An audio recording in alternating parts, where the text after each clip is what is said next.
with the JD Power scores coming out early last month, everyone gets accolades of getting high scores on JD Powers. But realistically, when you break the JD Power scores down, there's the three top vehicles. Two of the top vehicles basically were carryover vehicles for the last 5 years that didn't have any new features or very little features or very little technology. Where the one OEM from Korea got extremely high scores and was in first place, introducing 10, 15 new features that were adaptable, explained to their customers.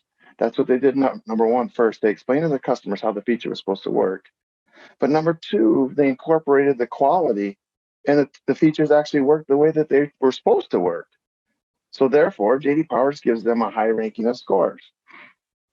That OEM has been using VCube's tools for the last 15 years. And that's why they're able to incorporate new features, new technologies, and still keep their quality level maintained at a high level. That's what we're looking at for when you're looking at JD Powers and how you want to incorporate. You want to look at the companies that incorporated technology, incorporated features, and still kept a good quality score. Those are the mentalities that you need to look at when you're looking into this data. As we've learned with COVID, data can be skewed any way you want it to be.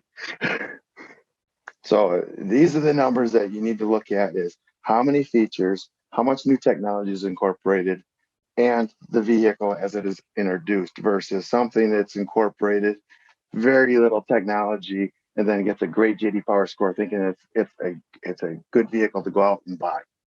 From a consumer perspective, we look at that and go, that's all I care about. I don't know. I didn't know that old car had like 5 years of no change in features or whatever. I just know that had a high ranking, so I feel comfortable buying it. Exactly. And but the issues are when you look at that, let's say you want to get CarPlay in the car. The older vehicles never incorporated CarPlay, therefore they never took any risk of incorporating new technology. Therefore, they get higher JD Power scores.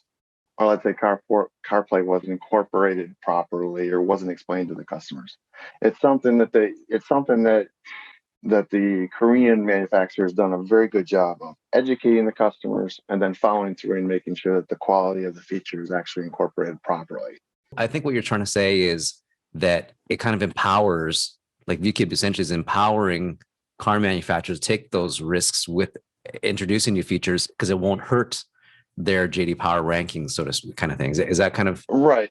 And it's more along the lines of the constant thing that I'm talking about is your foundation of your software. If you use the tools to build the foundation of your software is going to be more stable. And therefore, you're going to have, no matter if you're incorporating new technologies, old technologies, or whatever, if your software is stable, your JD Powers and your quality scores should be reflective of that.